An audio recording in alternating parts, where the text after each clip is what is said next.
أنا طلبوا مني الإخوان أن نتكلم باللغة الإنجليزية. I'll be speaking shortly in English. بس I want to speak for Arabic a little bit. طبعا أنا تربطني علاقة جدا حميمة بسابق. علاقة ترجع ما أقول لكم كم، بعدين تقدرون تلعبون guess game بالأعمار وكذا، بس عقود. أنا من الناس اللي أفتخر فيهم جدا، واحد الرول مودلز في حياتي طبعا الوالد ثم خالي. هذا لقاء أخوي، فذكروا لي الإخوان أني حتكلم بصفة شخصية. أنا خالي الدكتور مؤيد القرطاس.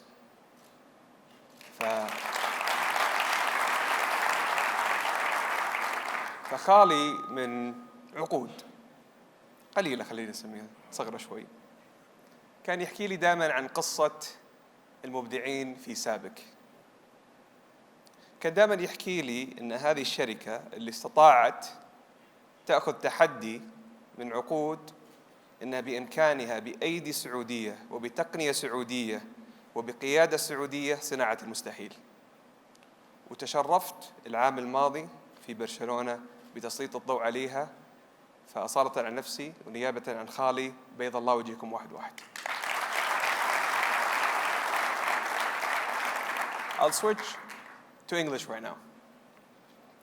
So first of all, I want to thank Abu Abdullah and Abu Mansour for the kind invitation. And I want to have with you today a dialogue, so we will leave some room for Q&A later on. But honestly speaking, if you look at the slides, if we can start with them, the title today is Disrupt or Be Disrupted. And I'm here to talk to you about disruptive chemistry. Because if you talk to Babson College, it's projected in the next 10 years that 60% of Fortune 500 companies will not exist. The World Economic Forum, as a matter of fact, predicts over the next 5 years, this rate of acceleration and disruption is going to be so big.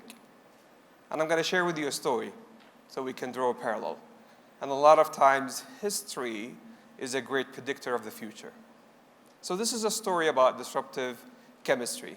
And I know that the Kodak story of this story have been overused so many times. But there's another story with Fujifilm. And this story has to do with a chemical called collagen, or more of a protein. And I'll come to it shortly. So Kodak, in short, were the leader in filmmaking. They started the first digital camera, and they started actually in the 70s. They actually developed the first social media platform for actually sharing pictures. So they were not customer-centric, they were photocentric, and that was one of their biggest mistakes. And if you look at any digital transformation, it has three types of values. There's an experience value, there's a platform value, and there's a cost value. And across the board, Kodak missed the board on a number of fronts. They kept the digital camera in the drawer. The O-photo approach missed the boat, and then they went to bankruptcy. Now let's look at the more interesting story, which is Fujifilm. Now Fujifilm, a completely different story, and it's very relevant to you, and I'll share with you shortly. They have predicted that the digital camera is going to disrupt them. And they predicted that the digital camera is not good enough to compete with the evolution of the smartphone. So what they have realized that they have to look at their people, their processes, their technology, and the data to transform their business. And what they have found was something very astonishing. They have found they had the best R&D capability and scientists and know-how in how to use collagen for preserving film. And what was astonishing is that they can repurpose collagen with antioxidants and nanotechnology to release one of the largest cosmetic business globally, Astalift. So the same chemicals that preserve film were good enough to preserve human skin with anti-aging solutions. So if we go back to Kodak, while Kodak was doubling down late in the cycle in R&D in digital in 2000, by the year 2001, film was representing 2/3 of their profit. By 2017, it's 1%. And in parallel, they have doubled their revenues with a cosmetic line. This is digital transformation. Anybody here thinks that I was here to talk to you about technology was mistaken. Digital transformation is all about disrupting business models, leveraging digital, physical, and bio. So it's very critical that we keep the story in line. Now, to frame this, if I was a board member in SABIC, this is the dialogue I'm going to have with you. There are some businesses that are commoditized, where margins are under pressure. Supply and chain dynamics, the US-Chinese trade war, Brexit, there's a lot of price pressures. So there are some businesses that at one point there's a value vampire that will capture the value that we have. A startup, a small enterprise, and that's the business where we harvest. So I'll be having a dialogue with the board, with the executive management. What are the businesses that we're going to trim and consolidate to make sure that we can have some cushions against some of the disruption that is happening? There are some businesses, so if I go to the defensive approach of business transformation, there are some businesses where it doesn't make any sense. It's the film industry. It's going to go from 2001 of 2/3 to 2017 to 1% of our profits. It's dying. I have to immediately and surgically repurpose those folks that understand collagen so well to protect film, to protect skin.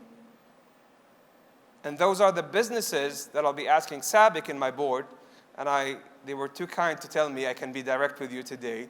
What are the businesses that over the next 10 years we're going to divest from? Because it's being commoditized, because it doesn't fit the new SABIC, where they have chemistry that matters, where the future is our frontier.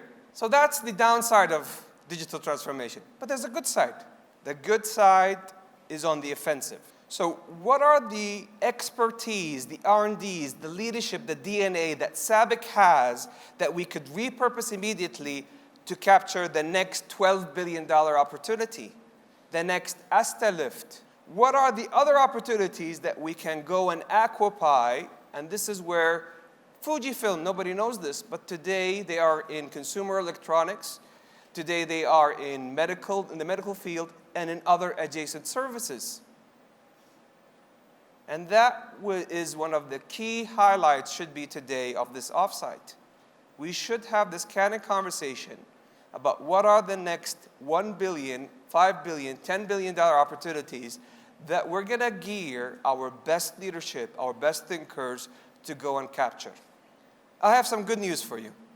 I know I was a little bit maybe too assertive, or Dr. Yusuf said to me today this morning, don't be too aggressive. I said to him, fair, I'll be assertive. The good news is that in the midst of this transformation, you're in a good, safe place. Because if we look at the digital vortex, the industries that will be sucked by this digital transformation, if you look at it, the projection, and remember, this is projection. So many times, they're off the mark. But directionally, the first services that will be disrupted is media and entertainment, in tech and services, telecommunication, and then we go to manufacturing. Because there's the barrier of entry is very high, there's an R&D spend to be exposed to. So we're in a good, pretty shape. So if some companies I project they're going to disappear in the next 5 years, I think some of your elements will disappear in 5 years if we don't change and disrupt ourselves. But there's some good news. You have some headroom. Now, more assertive dialogue. While I'm not an expert in these, and I'm sure any of you can beat me at any of these fields, all I can tell you is that when I asked my team, what's happening globally for the petrochem industry? They said to me today, no matter what you look at it, whether you're looking at methane, ethane, propylene, all of these different products lines, there are pricing pressures. So to me, suggests to me that the theme in 2019, moving into 2020 for this offsite, should be how we're going to harvest, retreat, and disrupt. And I was told that this is the senior executive leadership team that I'm fully confident that can make those decisions. But once again, some things we need to have an evolution rather than a revolution. So maybe on the retreat space, it's maybe a 10-year journey, so we can ease it off. On the harvest, it's a 5-year journey, but on the disrupt, it has to happen today and yesterday. So here's food for thought, and I'm going to leave this slide later on for the Q&A, because I really, if there's one thing I want everybody to remember, I personally project in the next 5 years, if any company does not transform digitally, it's gone. And it's going to be on the downward spiral, nosedive, moving forward. And you can quote me on that. So it's very critical for us to know that we live today in a world, people are already talking about the 5th industrial revolution. And we're still debating whether the 4th industrial revolution is real. So what we need to do, so from a government standpoint, we're moving as a government from red tape to red carpet. You've heard that from me before. We're becoming citizen-centric. We are moving from command and control, توجيه. That's the first word I heard 2 years and a half ago. To how can I help? How can we partner? To Abu Abdullah picking up the phone, can you come to this offsite? Done. How can we move from an ego system? I hate the ego is the enemy, by the way. If there are any egos in this room, it's very toxic, no matter how good you are. I don't care. In my boards, in my leadership offsites, and you asked me to be assertive today, if there are any egos in the room, they can jump the ship. Because there's 3 levels of intelligence. There's IQ, EQ, and PQ. Anybody who thinks IQ keeps you in the board is mistaken. IQ only is good for one thing and one thing only, getting a job. That's it. Your ability to interview when you were early in career to demonstrate that you have good problem-solving skills, good analytical skills, good enough. We know that you could always leverage that, but not in a leadership capacity. Because if you're the person on the table trying to be showing everybody how smart you are, you're going to kill the 3,000 IQ percentage points on the table, no matter how much is your IQ. What's the most critical IQ or intelligence that we're looking for in leadership is emotional intelligence. It's how can you be an aggregator of intelligence? How can you manifest this intelligence and propel it? And last but not least is what they call political intelligence, or in some contexts, social intelligence, how you could rally people beyond your influence and control for your cause. And these are the 3 types. So if the government is transforming, I am seeing some businesses not catching up with government. What's going on? You cannot talk to me today about ERP. ERP is systems of records. That's yesterday. You talk to me about systems of engagement. How you're engaging your suppliers, how you're engaging your customers, how you're taking value from that data, translating it into information, into wisdom, into action. If you keep it as a transactional record type of relationship, you're going to be gone because you're not harvesting the value of data. And today, one of the second things I've observed still in businesses is silos. And I think the role of the chairman, the vice chairman, and the CEO is silo busting. If there are any internal politics in an organization or people that do not want to work with each other, it's both of your responsibilities to either help them shape up or shape out. To wrap up, you need to consider the following. Legacy leadership, command and control is over. Today, it's all about being entrepreneurial, even in a company as big as SABIC. For your early in careers, STEM, STEAM, you want to add a D with design, I don't care. Those are the few things that you have to focus on. And I mentioned it, emotional intelligence is the most critical type of intelligence for a leader. And last but not least, stop living in analog. Live in artificial intelligence, where everything is cognitive, where data drives business, drives growth, and moving forward. Going back to my story, so now I'll share it a little bit in English. My uncle was one of the founders of R&D in SABIC, so for the English speakers. He said to me, if there's one thing that I dream you deliver today, is help me motivate and rally those most amazing leaders in how can we commercialize those critical assets that we have. So I want to thank you so much for your time.